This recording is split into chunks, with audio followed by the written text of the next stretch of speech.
Hello everyone and welcome to your weekly tarot guidance for November the 14th, 2022. This is a really intense week because we have the reactivation of the April's Jupiter and Neptune meeting, and Venus was also part of the picture. So this is a very strong karmic reverberation. Or for some people, this is when actually the karmic moment takes place, because in April, it might have been just a preparation, and now that preparation finally reached the, completion stage.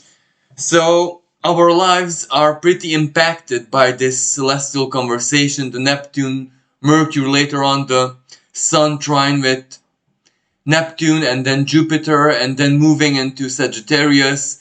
This is going to be really interesting, and with a lot of scorpionic energy to it, the most intense part. So that means psychologically and emotionally it's gonna feel very again intense, not necessarily heavy. It can be intense for all the good reasons as well. For some people, why not? So because of this, and also the eclipses, the past eclipses are very, their energy, their power, their message, their theme is very active right now. So because this is such a very important period for all of us, I'm gonna be using a tarot deck first of all, which only has major arcana, because this truly calls for a major arcana, both collectively and individually, of course, as well. Well, 3 cards appeared, so I'm gonna take it. The Magician. I'm gonna let me show you a bit more close up, because the image is also very powerful, at least in my opinion, because if you look at this, yes, there is the altar with the 4 elements and the, everything that the classic magician usually incorporates, and Mercury, of course. But look at the light reaching this hidden place, really. This secluded, remote place. The light penetrates, at the end of the day, everything. So the light is actually the greatest power of the magician. And this can be seen physically or spiritually, and in so very many ways. Physically, it can represent the light, the electrical impulses in our brain, neurons, nervous system. Basically, when we come up with a great idea, with a big epiphany, or we, change somehow mentally, that is basically the electricity within us, the light, the force, the magician. So are we not really electromagnetic entities in our true essence? Anyway, that's perhaps a different story, but yes, the magician can represent that physically, so that means taking control. We will see some technological boosts or certain big moves, affecting the digital world, the internet, electronic communication, electronic commerce, and trade and stuff like that. So that means action. That means, there is gonna be transaction. There is gonna be also light shed on truth. So that collectively, we can expect a lot to hit the news. Especially, that which was hidden until now being revealed. Individually, however, I do believe that this means clarity. This means maybe not total clarity. Clarity does not necessarily mean that we internally have that feeling of security or being found or having everything figured out. That's not clarity. Clarity can also represent that the future, that the present even, is so uncertain that plans are futile. That is one kind of clarity. But the Hindu culture, for example, if you obtain the mastery of being, resilient with total uncertainness, not conditioning your happiness, not conditioning your well-being, not conditioning the integrity of your being to, groundedness or being found or having, figured out everything. Be the possibility of being okay and striving and trying your hardest even in total uncertainty. That's what makes some people very, very, very special. That is a superpower. But all human beings can access that superpower in times of intensity. So yeah, we are encouraged to do exactly that, to try and, even if possible, of course, thrive on this uncertainty, because uncertainty and this uncertainty is most ethereal, spiritual, not necessarily the physical part. The physical part is just the tip of the iceberg. We don't see the real physical part yet. This is just the big wind before the hurricane, if you know what I mean. But ethereally, spiritually, and even in the collective psyche, it is already there. So we feel the change.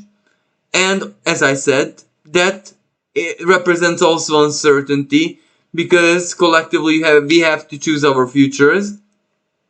But uncertainty also means that nothing can get in the way of opportunities, if you know what I mean. Uncertainty can be extremely magnetic. How many jobs, professions, industries do not thrive on uncertainty? For example, insurance on hazard. How you say that in English? Fortune games like, slots and casino stuff, and why not even lottery? That's also uncertainty and hazard, and people are allured by exactly the promising side of it and not the downfall, not exactly the negative part. No one wants to know the negative part. Yet, that is also the secret of winning. Because, most winners go there with the right attitude. So exactly, on what kind of attitude do we have in face of an uncertain future? Would we have one which includes us knowing that we're gonna be okay, we have a place there, we're gonna fight for it, we are going there, long road or short or whatever, but that's the attitude which is creational energy, and it truly gets you there. And this is not really a tarot card, but I'm so glad that this came out. This deck also has this edition, which depicts the North Node and how very important the North Node is, because that was where the eclipse, the lunar eclipse just now, and oh, I'm so sorry, I have a mental break. Well, Mars retrograde in Gemini, so I'm Gemini, solar, lunar, Gemini. So yeah, that kind of affects me. I think 8th of November, something like that. So that reset all of us one way or another. That also reset our moods in a dual way, because maybe the great fervor, the great Piscean energy that was pumped into us, the greater expression of it, the optimism, oh, everything is possible with the spirit. We were high on that until now, and the eclipse might have reset that a little bit, and it's still there, we just need to allow it to flow back into us. But this is also a window of opportunity when we look at our lives, ourselves, even our spirituality, psychology, mental and emotional state in a very realistic way. Yes, this is where we have to re-invite the Neptunian high back into our beings. The hope, the faith, the power of prayer, the power of belief in the self or whatever, with Jupiter there as well. Yes, we are inviting that back into our lives. Maybe that's why right now this reality clarity check feels a bit bitter as well. But that bitterness, the heaviness, is the catalyst for us to invite back the spiritual nurture in our lives and go back to self-care and everything that was eclipsed just now. But it's not really the same. Because, you know, and I revealed this card, the Hanged One. So the Hanged Man. Neptune. Speaking about Neptune. So right now, this Hangman says that we're supposed to feel a bit lost, a bit upside down. Change of shift, reverse actually, reverse of polarities, not necessarily physically, karmically rather. And inside, we are very the opposite of who we used to be before the eclipse, if we haven't noticed, but of course in a good way. Maybe the reason why we might feel a bit sad and heavy and lost and emotional and wishy-washy right now is because, as I said, the high was eclipsed, and the fact that we have to literally create our futures right now. So who isn't an alchemist, and every human being can be if they so much want to, and not by study, by simply choosing to believe. That's so simple.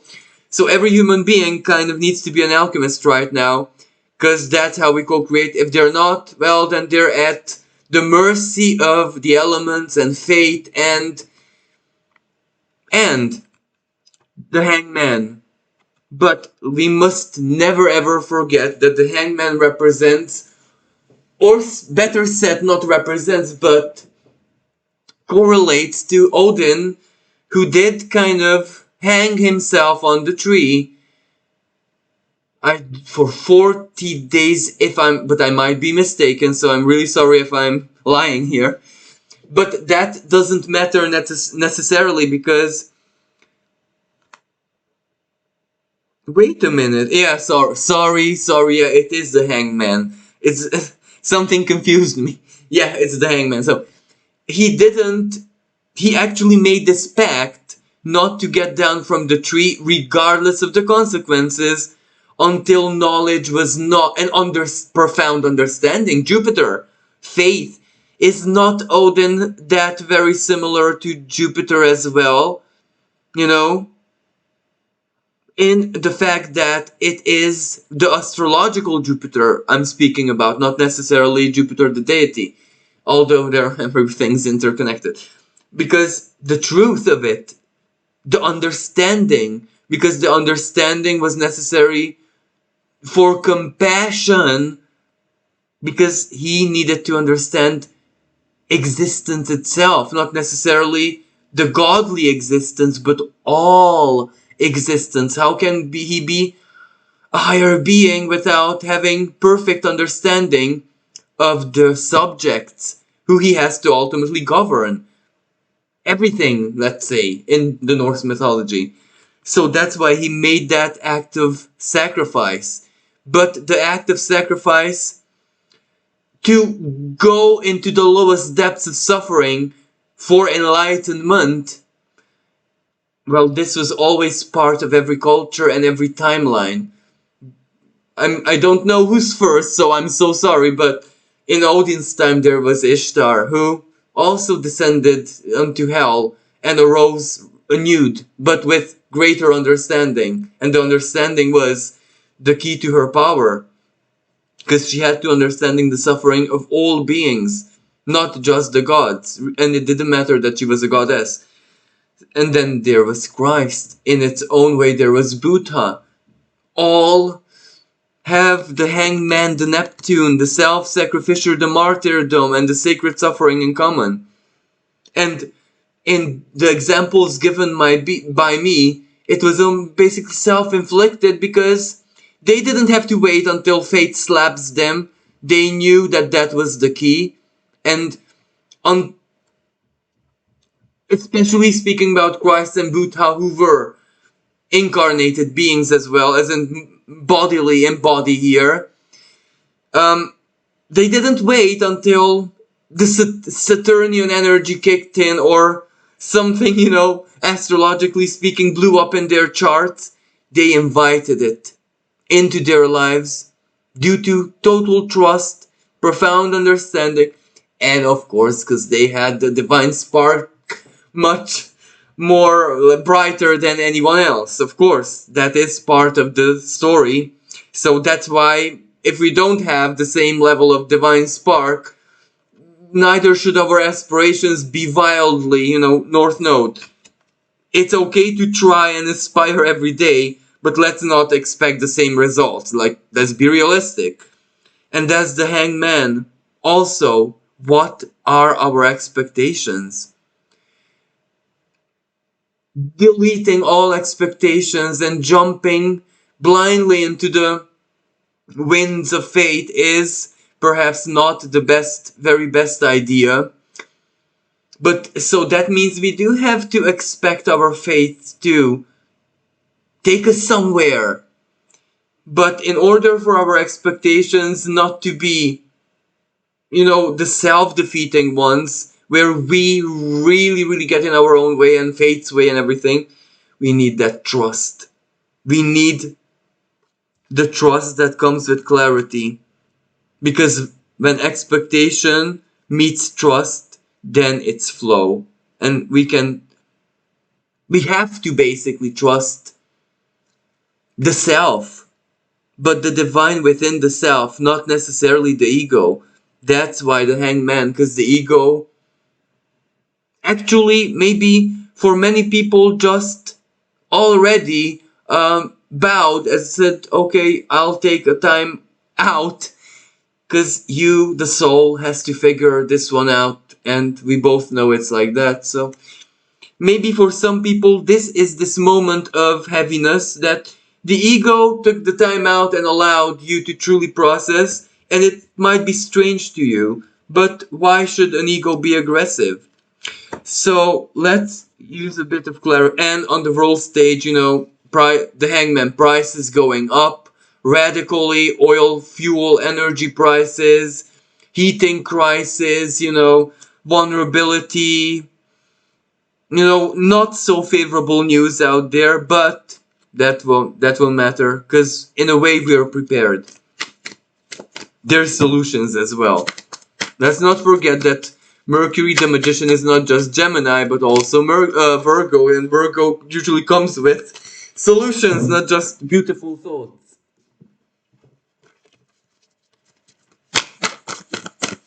So I'm using this tarot deck because it reminds me of the eclipse. The Six of Wands.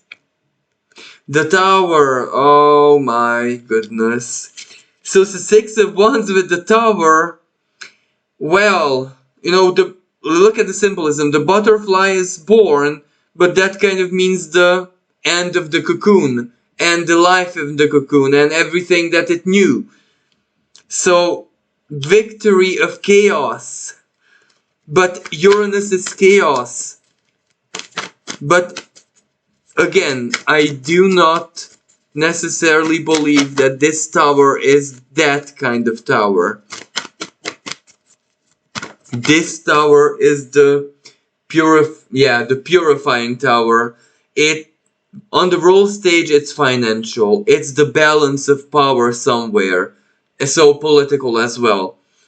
But in our individual lives, maybe the tower is unexpected victory. It comes as a shock. Something that was a dream just few months ago is already either real or almost real and working, because this is balance. And look at the butterfly symbol. The butterfly can fly. It learned. It can fly. But of course, let's not encourage the butterfly to fly in the storm. Ten of Cups, Ace of Cups, yeah. This is some kind of big karmic energy entering in our lives and giving us something that we need. It's bittersweet, to be truly honest. Because we need to accept that something is never ever gonna be the same, and it's okay, and we are not the same anymore, so it's even more okay. But that can be painful because there are memories, there are regrets, there is so much there that is basically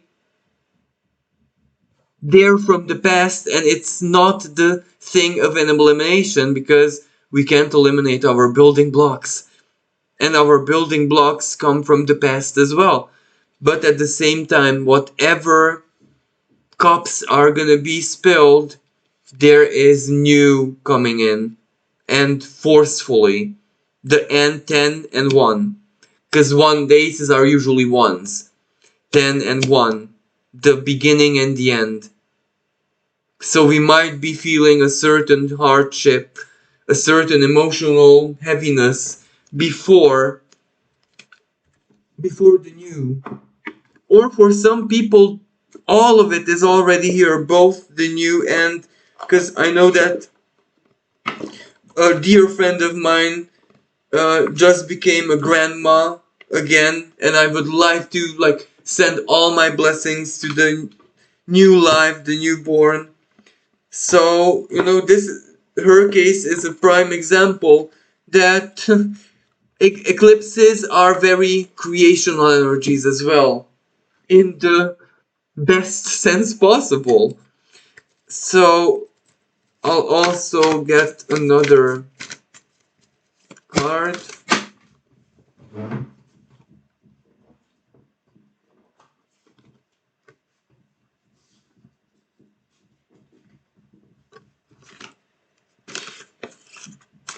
Yeah, again, the butterfly. The butterfly is just wants to come freedom. But freedom, we need to make sure, that freedom is stays innocent. Because one can also use one's freedom to take away those of others, for example. So, for a fire is completion. One way or another, freedom awaits all of us, but we need to make sure that we always use it in the most sacred way. The sacred fire. Make sure that we feed the inner sun, not with the flames of the ego, but rather the divine flames who burn for every living being. The sacred heart. So, this is the guidance for this reading. Thank you so much for listening. And, I'm wishing blessings for everyone. I hope that the trines in the sky bring the very, very, very best celestial, bountiful, karmic harvest into your life, where you truly get the most delightful part of it and not necessarily the heaviness. So thank you again. Until next time. Bye for now.